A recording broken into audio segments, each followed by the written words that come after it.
And because we don't have the weather perfect for the pitaya, we try to adapt it to our climate. And we are lucky that we live in here in California, that we have so many areas, depends where you live, that you are meant to grow pitaya with no problems at all. My area, I live in Simi Valley, is very cold. You know, in winters I get 26, and in summers I get 113. So my plants, they really go into a good test. But thanks to God, I am not for the money. That this is as a hobby for me. I do it as a research. I retired, so I don't care, you know, to waste my time or whatever. But besides that, I am very successful. I had so many hybrids that I have it done, and they doing very good. And okay, this is a different type of pitaya as you saw in her presentation. You know, flowers, they have two sexes, male and female sex.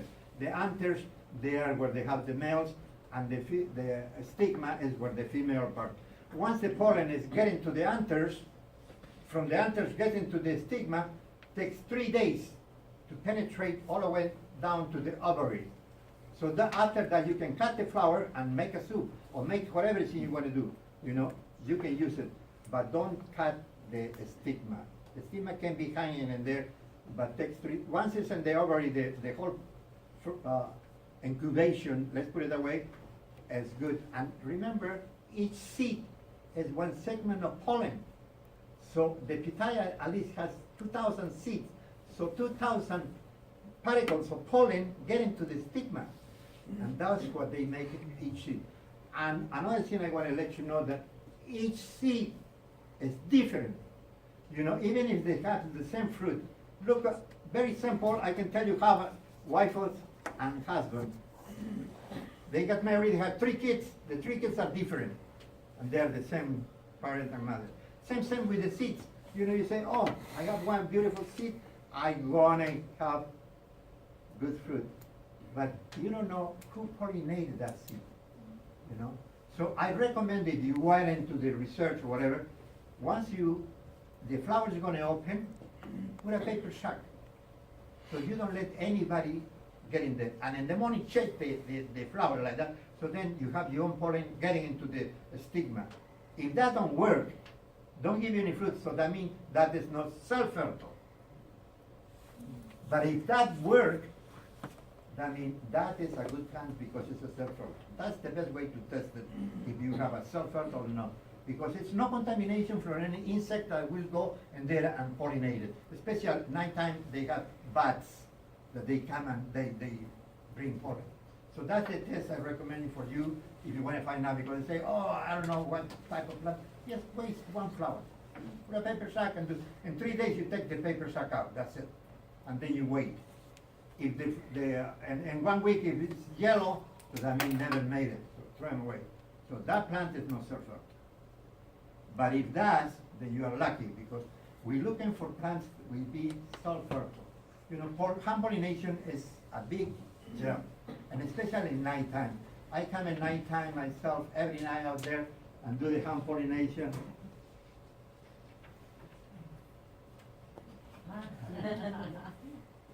Why they call it dragon fruit? Wow. Dragon fruit is very popular in the Asian countries. You know, the French people, they were in Central America.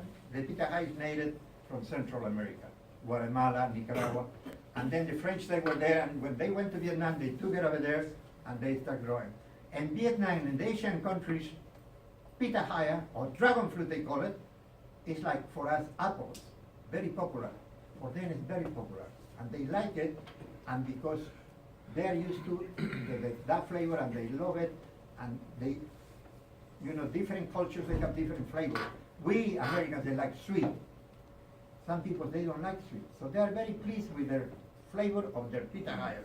When they ship into us, those pitahayas to us, you know, you spend $6 or $5, and then, wow, why I spend $6 for this? But remember, each individual person has his own flavor. So for us, that's why 20 years ago I started working in pitayas, you know, trying with the purpose of improving the flavor, making sweeter, and so I crossed with another, with another. Finally, we had the pink, We have the red, and you know, my main goal is try to get self-fertile. But that's what I was discussing with a gentleman today, you know. The more you crossing, the more you hybridize hybrids, you know, like if you crossing a horse with a mule, with a donkey, you get a mule from reproduce. The same thing, I have the problem with the Pitahaya. I've been crossing one and another one, improve it, but then I improve the flavor, but then I never make that to be self-fertile. Why? Because I create a mule. In Asia, they never did that. They have the original that they got from South America, from Central America, and that's why they have, and now the white, the self-fertile, and now they have the red, that they self-fertile, because they are the originals from the day one. So I think we have to just stop crossbreeding and then go get those originals. But I think it's a matter of luck when you do hybridizing. How we reproduce Pitahaya is very easy. You know, Pitahaya, you can grow it very simple from cuttings, that is more popular for everybody to just get a cutting. That's why so many people's nurseries, they don't want to go into this business, because, you know, why are you going to sell Pitahaya when, you know, anybody can give a cutting to anybody and they reproduce very easy. The only problem is that from cuttings takes at least 3 years to get fruit. And another thing is you have to have a source that you get the good cuttings. Okay, remember, try to get a place where you got the good. And now in California, finally we have a nursery that has maybe 80,000 plants for sale. It's La Verne Nursery. I don't try to make pitch for that nursery, but that's the only one, because now what we're trying to do is not only the Pitahaya will be for the backyard growers like us. We want to be farmers to get into that. It's a good money maker. You know, you can make $4 a piece, and they can make a good money, especially now that we have a choice of water. They don't require too much water. So it's good, but the problem is, you know, each person is so difficult to get into a new business. I'm going to plant that, then I'm going to get 1,000 fruit. Who buy it? Then I get stuck with the fruit. And then they are afraid. But we have quite a few already that is getting into big production. How many of here have a farm that they're growing, farmers, as a business? Only 1, 2. See, 2. And we've been doing this for 10 years already. But now we're supposed to, at least I estimated that California has maybe 600 acres of Pitahaya. Florida, that has the better weather, they already have more. Because in Florida, I remember 20 years ago, I went to give my first lecture about Pitahaya. They never knew about Pitahaya, and now it's one of the most growing products in Florida, because the weather is perfect for it. So I think it doesn't matter where you live, and we're growing from seeds. That's what I've been doing all this time, you know, growing. This is actually Asunta 5, brand new one. You know, I've been growing Asunta. Why? Because now we have a Pitahaya with a red flower. And we want to call that now Pitahaya, because before we don't have a name, because it was a hybrid. We don't know to what family it belongs or whatever. And now officially it's going to be a red flower Pitahaya. And the first one that I developed many years ago, there's Ramiro, you know, doing cuttings. Ramiro work a lot, but the problem with the university, they don't do into research to create new ones. What they do is they grow in the material that is given to them, and they try to prove, you know, diseases, water, all the technical stuff, but they are not have money and time to pay somebody to start fooling around with plants. We, all the retired persons or people that they love plants, we are the ones that do the research free from the university, actually, in general, because I am retired, I don't mind to work in plants, you know, because if I don't have a hobby to tell the truth, I must very truth myself. Because you have to do something in your life. And you know what better than working plants? It's the cheapest hobby. You're going to play golf, at least you're going to spend $100. 4 times a week, a month, you have $400. And your backyard, you don't have to spend no money. You know, only water, just a little bit of water. And guess what? The benefits that you get that. You know, You and your wife working together. Oh, look, honey, let's plant this. In the small yard, put a plant there. Then the plant grows, I got flowers. Oh, honey, look, they got flowers.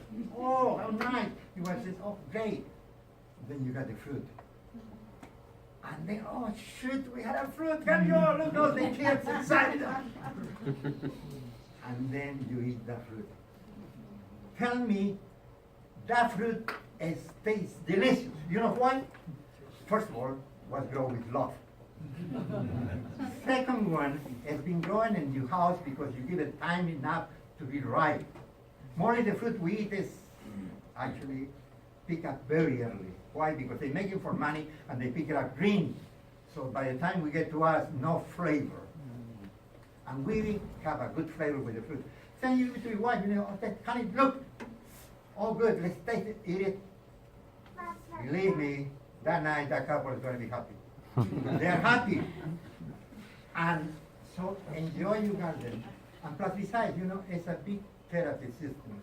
We live in these big cities, California, where it's crazy. You know, you drive in the freeway, oh my God, the traffic, oh, you're going to get killed. You get home and you get so upset. It's beating your wife or don't beat your wife. You get very upset, you know, unloading your kids, unloading your wife. Don't do that. Take your hose and go to your backyard. Start watering your hose, your plants. When you come in, relief, no tension. Honey, how are you? How are you for dinner? Here's your good plate for you, or whatever.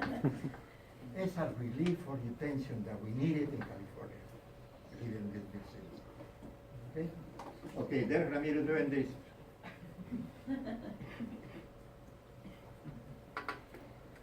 How they growing? So many people, they've been growing like this in Florida. Spending a lot of money. Look, very nice. Why Florida? Because it's the best weather for the Pitahaya. And a lot of countries that they are semi-tropical climate, they're going full blast.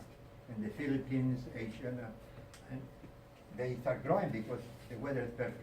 We in California, we're trying to introduce this plant. We have to pass on with the weather. Now look how beautiful. They're using plants with posts.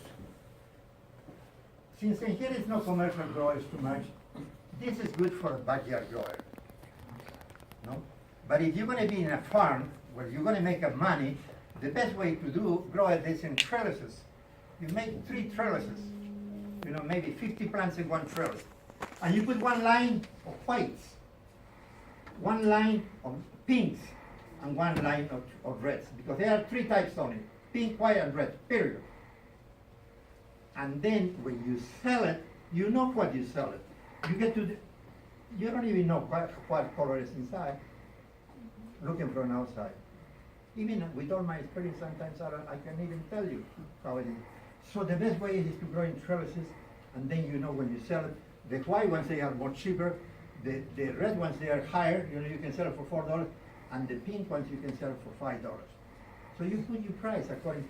Then the customers know what they buy. You know, it's like the avocados. Thousands of avocados, and now everybody buys pass, because that's the best.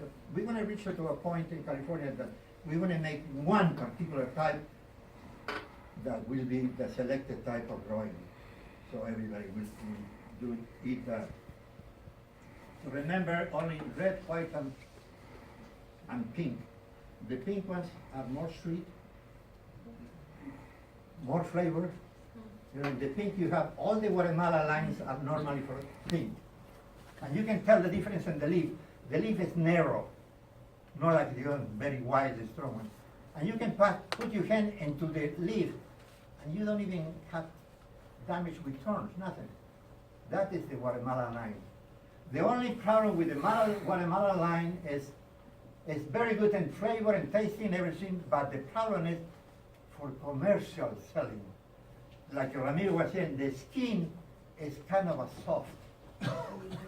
So they don't last too long for a market. They can last maybe one month. You know, but the other types, they really last longer. So, but this is the best flavor of all of them.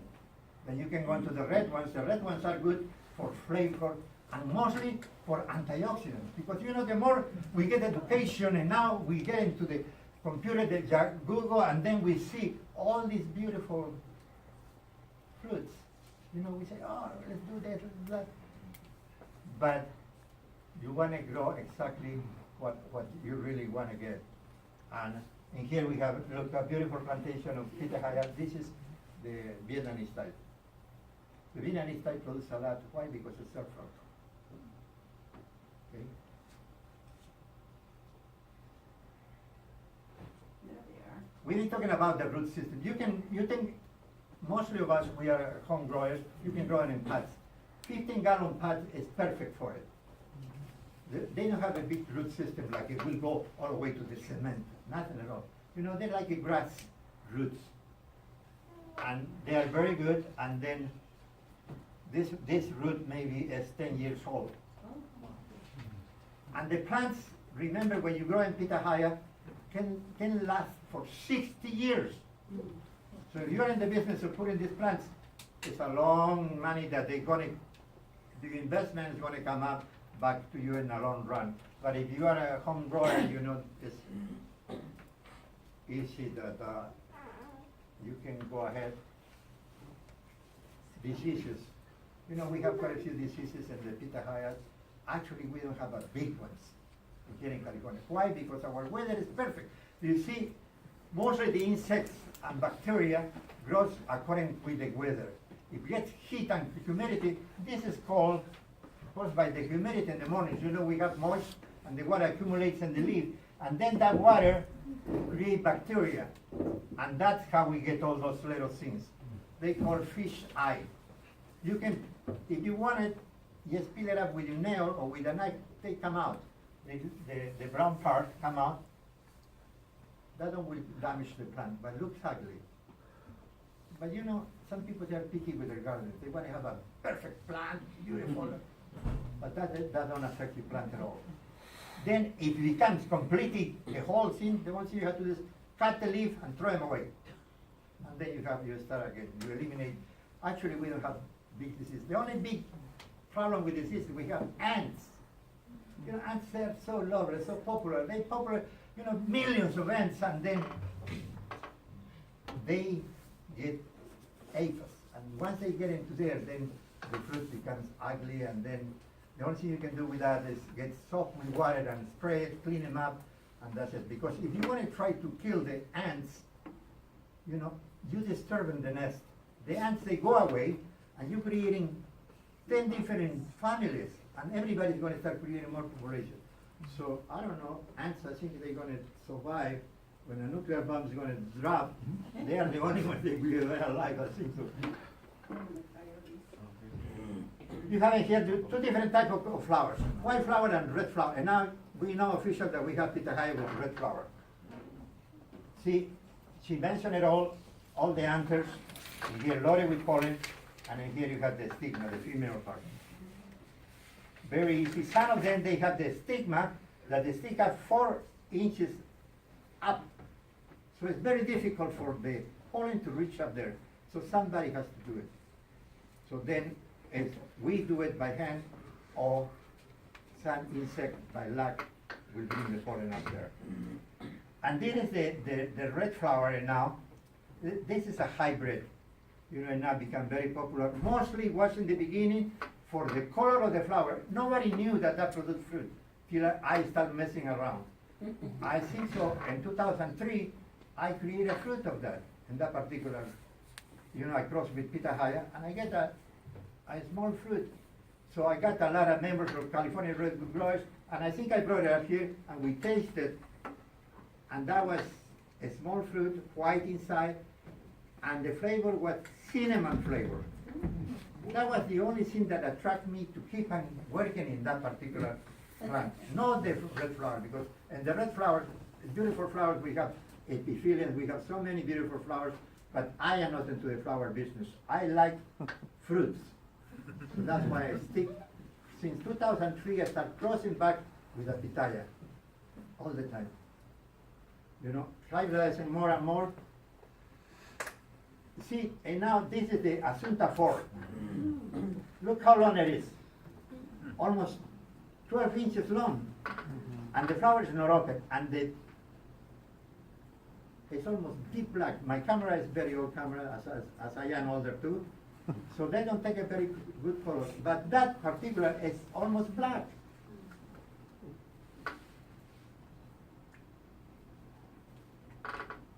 And look the stigma, do you see it? How the pollen is going to come up all the way up here? No way. Somebody has to do it. So I do it. But when I do it, I am very careful to select what type of pollen I'm going to put. Because this particular pollen in there is not good. If you put this pollen up here, that don't work. Has to be cross-pollinated with the flower of the Pitahaya, always. So I select what type of Pitahaya I'm going to put, because what I am looking for is the seeds. Once I get the fruit, I take the seeds, I plant it back, and then I have to wait 4 years to see how lucky I am with that. Takes time, but when you're older, that is me getting older. When I started this project, I was handsome and nice looking with a black hair. But I have the red flower in there. It's nice. You can grow it for the flower, and you can grow it now for the fruit. But this is one example what you can do with nature. You can fool around with nature. Look, we changed the whole thing. We're going to the moon. Why we cannot change the Pitahaya to be self-fertile? The only thing we need is people with the decision of doing. If you make your mind and say, I want to do that, keep on going, and you will be successful, believe me. I was a computer guy, I was in computers. I never dreamed in my life that I would land with plants. But then I realized how beautiful and cheap and hobby it is, especially when you're retired, you don't have too much income. I say, oh, this is beautiful, gorgeous. And besides, you meet wonderful people. Look, all of you are here, great persons. And all of you are here because you love the Pitahaya. That's all.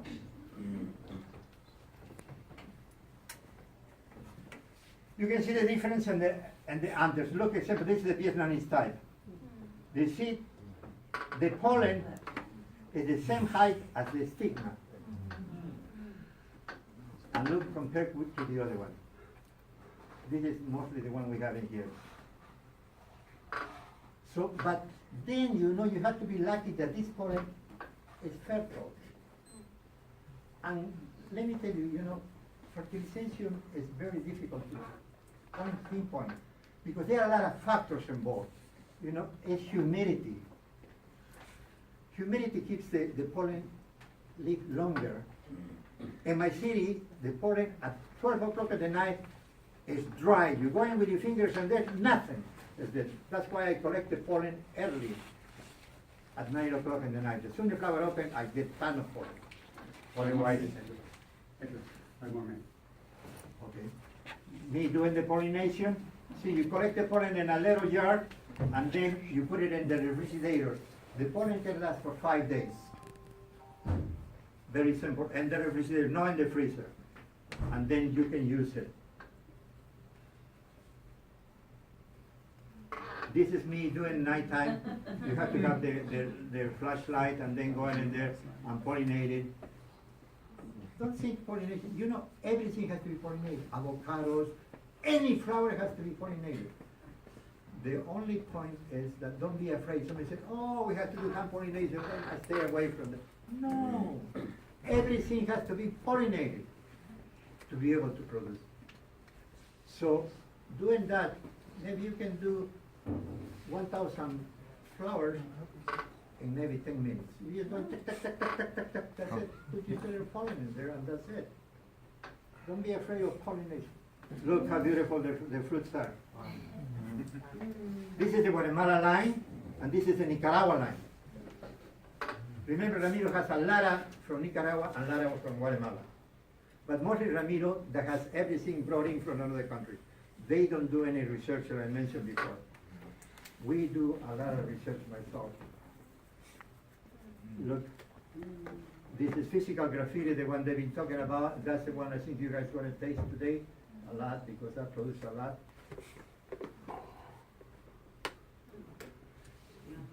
This was in 2005.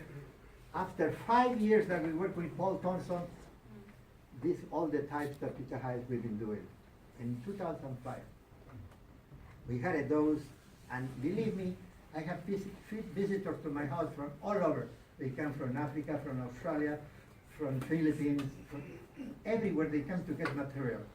Because I don't sell anything. This is my hobby, so the reward to me is when you give me a smile and you say, Ed, thank you. To me, that's more than $1 million. Believe me.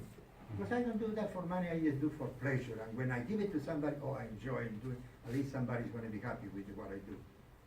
So you can grow all these different types. Like I say, if you want sweet ones, stick with the pink ones. If you want for antioxidant, stick with the red one. And if you don't want to do too much work, stick with the white ones. They are Vietnamese. But they have a white ones that they are very good. It's called George.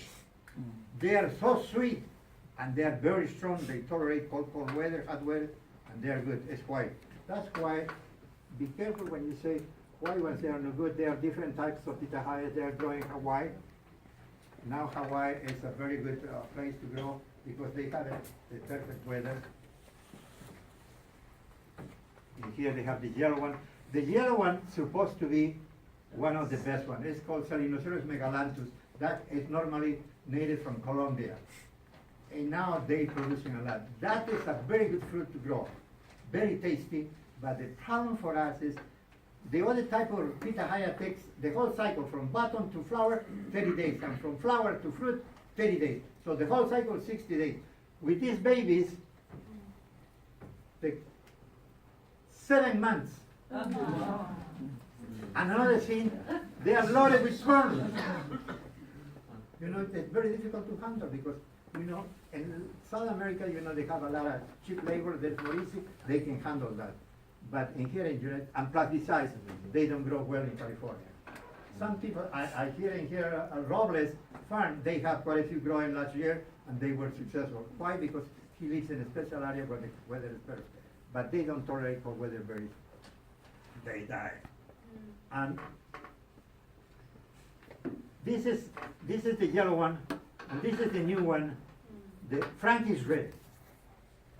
Both of them, they are similar, look like the same family, but actually don't. This one came from Peru, native from Peru, and they've been growing in Hawaii. And Frankie's red is better than this one because this one takes 9 months, and Frankie's red takes only 90 days. And now Frankie's red is self-fertile. This one is self-fertile too, but both of them, they have thorns.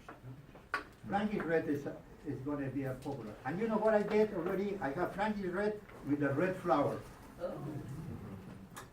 So, but remember, each time you do experiment, don't go in a hurry and say, oh, I'm going to do it, and tomorrow it's going to be ready. Forget it. Be patient, patient, patient. You know, in 4 years, you're going to see the result. 4 years. So, but don't get panicked. You know, anytime you buy a tree from any nursery, even if it's grafted, to give you fruit, it's going to take 3 years or 4 years.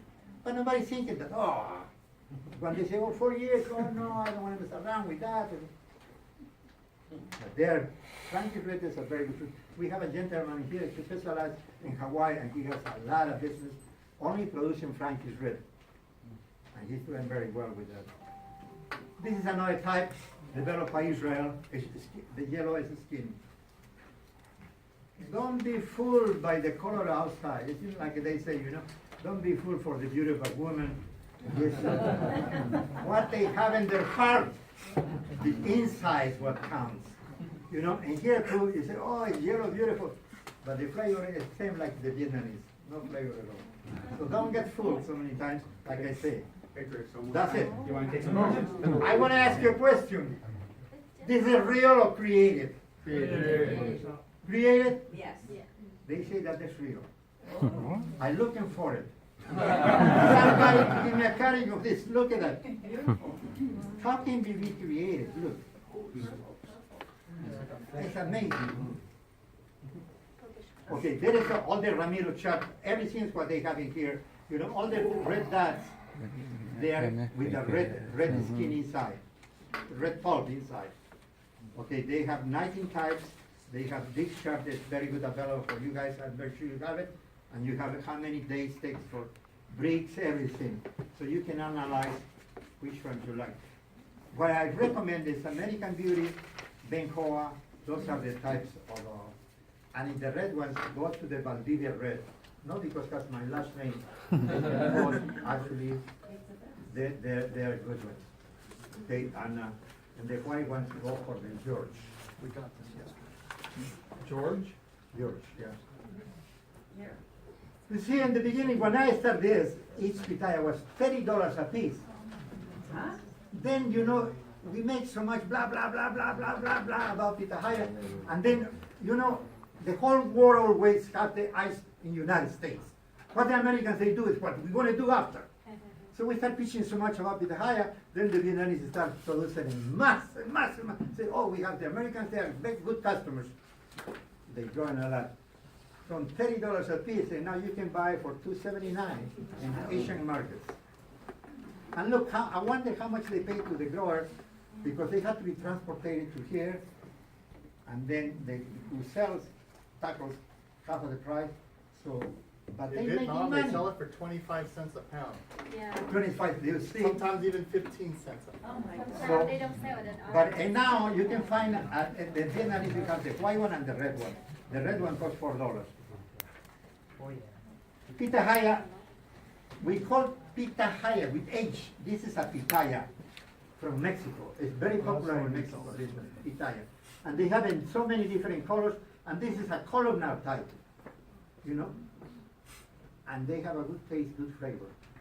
You know, I've been trying to get this because it's a problem with the United States, you know, crossing plants or whatever.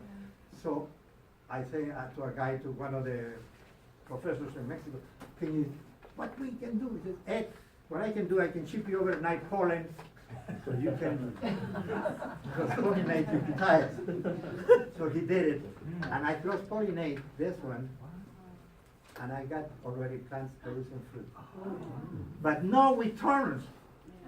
That's nice. A smooth skin, and the flavor is good. And they don't look like, the cactus, they don't look like pitaya. You know, I don't know if I have in this one. Okay. Since we don't have too much time, this is one of the best guys that posted a very good website for all of you to learn. It's Leo Manuel. He's been posting. We have a pitaya group. Go to Yahoo groups and go to pitaya fruit, and you will have almost 4,000 members from all over the world. That you put any question, they will answer you. Not only Americans, from China, from Africa, from wherever they. We have 4,000 members involved in here, and they will answer you any question. That guy has been working a lot with that. And this is me.